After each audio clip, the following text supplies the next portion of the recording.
Amables oyentes y apreciados hermanos en Cristo, vamos a continuar meditando sobre el rey Ezequías y hoy vamos a leer un versículo en el segundo libro de los Reyes, el capítulo 18.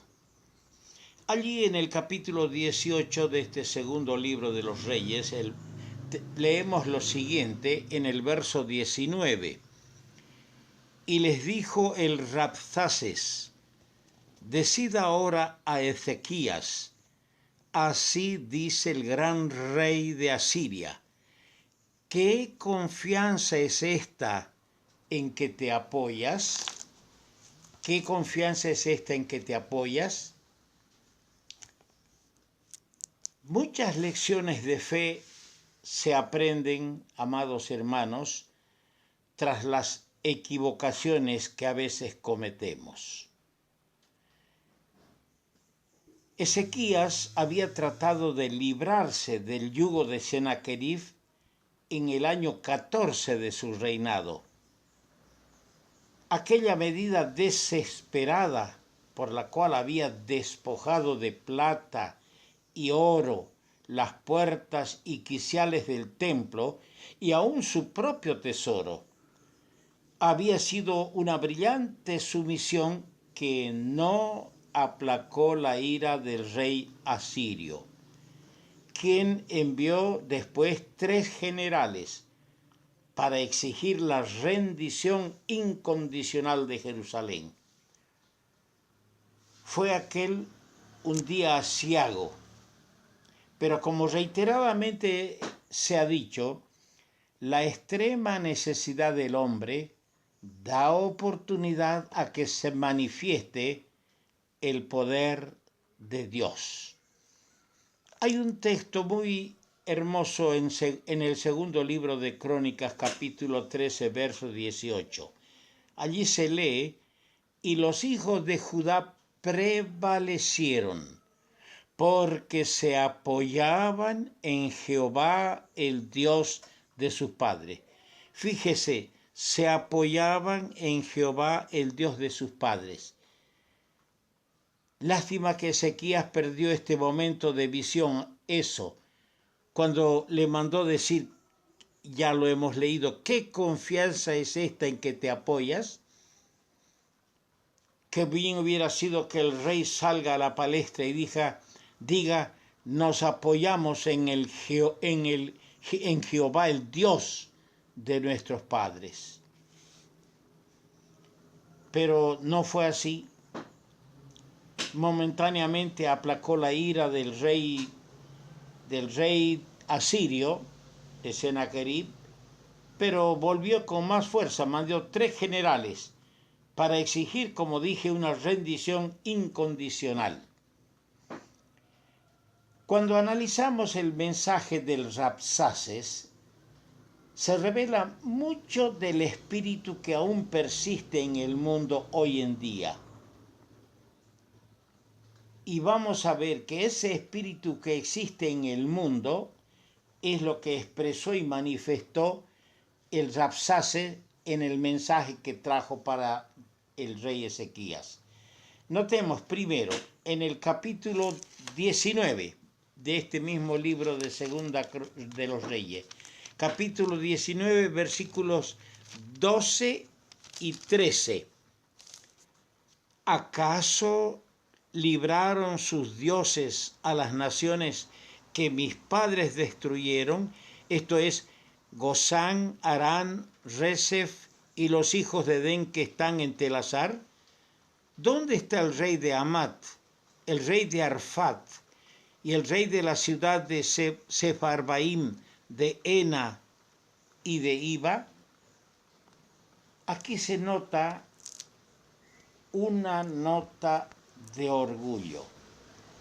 Describe cómo habían batido todas las naciones que se les habían opuesto, cuyos respectivos dioses no habían podido librarles.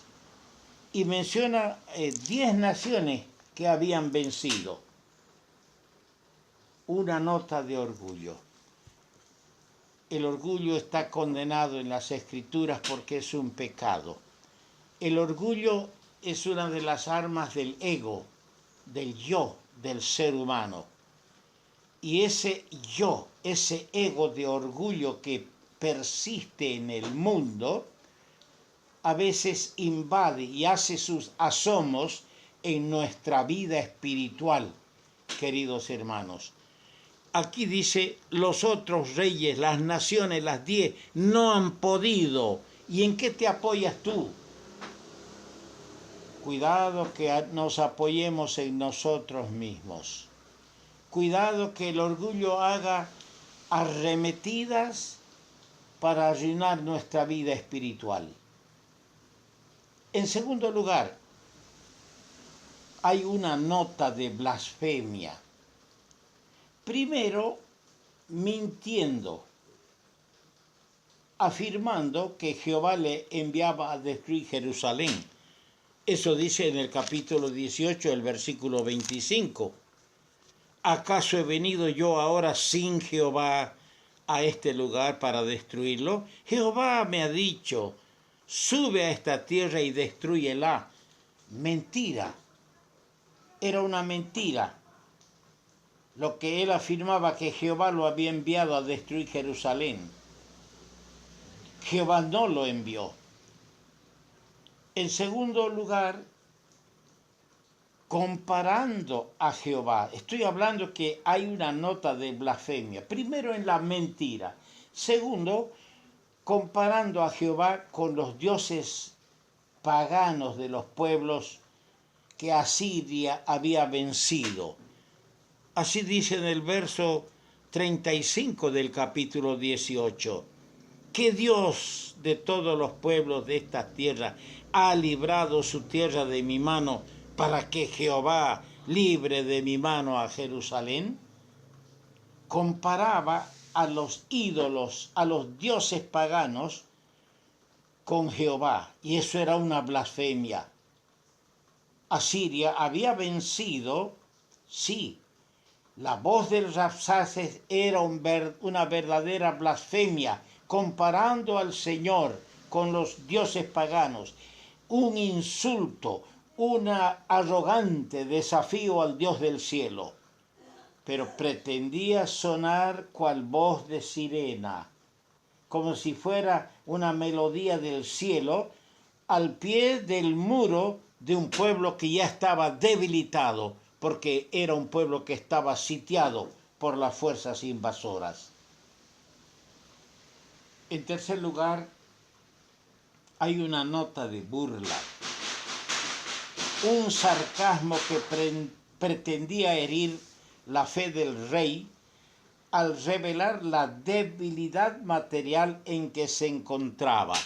En el verso 23 del capítulo 18 le dijo, ahora pues, le dijo el Rabsaces, yo te ruego que des rehenes a mi señor, a Sennacherib, al rey de Asiria, y yo te daré 2000 caballos, si tú puedes dar jinetes para ellos. Sabía de la debilidad y hace un sarcasmo, una burla. Pedía llevarse rehenes y que le iba a dar 2000 caballos. ¿Para qué? Si es que tenía él jinetes para esos 2000 caballos. Viendo que el pueblo estaba en desigualdad de condiciones guerreras. Era un sarcasmo, una burla al Dios de la gloria.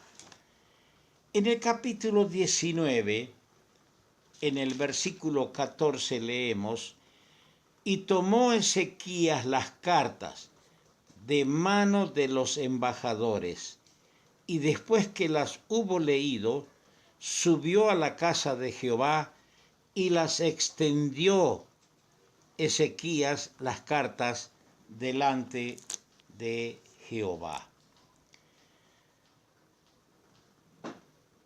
Un nuevo insulto al Todopoderoso.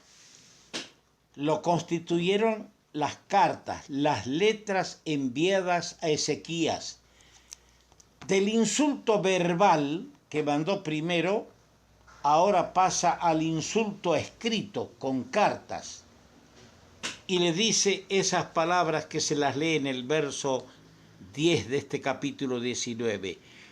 Así diréis a Ezequías, rey de Judá: no te engañe tu Dios, en quien tú confías. No te engañe tu Dios. Qué manera de ofender al Señor. Tal era el susurro, mire, fíjese lo que voy a comparar. Tal era el susurro satánico del Edén. La serpiente, el diablo a través de la serpiente le dijo a nuestros primeros padres: con que Dios os ha dicho. Es lo mismo que está haciendo aquí Sennacherib a través de sus emisarios. No te engañe tu Dios, atribuyendo infidelidad a quien siempre ha sido fiel, atribuyendo falta de veracidad en quien siempre está la verdad, atribuyendo incumplimiento a quien cumple siempre y en todo momento sus pactos y sus promesas. Cuidémonos de estos ataques del enemigo, queridos hermanos. Nos va a hacer dudar de la fidelidad del Señor para con nosotros. Dios permanece fiel y cada mañana son nuevas sus misericordias, porque es grande su fidelidad. Dios va a hacernos dudar de la veracidad de la palabra de Dios. Tu palabra es verdad, dijo el Señor en su oración sacerdotal en el capítulo 17, verso 17 de Juan. Cuidémonos que el enemigo va a hacernos dudar de que Dios no cumple con su promesa de estar todos los días con nosotros, su promesa de librarnos cada día y en todas las ocasiones. Cuidémonos. La actitud de Ezequías, empero, era la más prudente. Se remitió a Dios. Qué lindo es leer que él entró al templo y extendió las cartas en la casa de Jehová, delante de Jehová. Esa actitud de Ezequías era lo más prudente. Se remitió, se acercó al Señor. Un buen ejemplo, hermanos, que deberíamos imitar en todo tiempo. Extender delante de Dios nuestras dificultades. A veces nosotros pensamos y nos desvelamos, perdemos el sueño, maquinando, haciendo uso de nuestra capacidad, de nuestra estrategia para salir del apuro, para salir de las dificultades que nos acechan y que son parte de la escuela de la vida. Debemos aprender e imitar al rey Ezequías, echar nuestra carga sobre el Señor, llorar en su presencia, decirle que somos incapaces, que somos impotentes, que somos gente o hijos que no tienen poder, que dependemos de Él.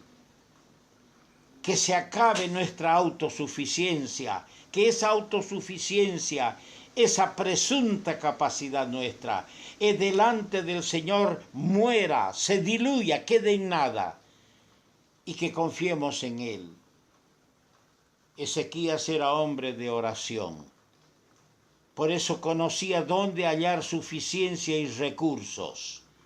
Por eso fue y extendió las cartas delante de Jehová en el templo. Nosotros también, queridos hermanos, nosotros también vamos a hallar los recursos y la suficiencia en el Señor. Leamos Hebreos capítulo 4, Versículo 16. Acerquémonos pues confiadamente al trono de la gracia para alcanzar misericordia y hallar gracia para el oportuno socorro. El trono de la gracia no tiene horarios de atención. El trono de la gracia no tiene puertas con cerrojos que no se abren o no se pueden abrir. El trono de la gracia está a disposición del redimido, está a disposición de la hija y del hijo del Señor. El momento que quiera echar toda su ansiedad sobre él, acercarse a ese trono de verdad, ese trono de justicia, ese trono de gracia, y digamos de todo lo que nos aqueja. Va a haber, hermano y hermana, que aunque llore y se desarme en la presencia de Dios, va a salir fortalecida, fortalecido, y el Señor va a solucionar nuestros problemas, como lo hizo en el caso del rey Ezequías.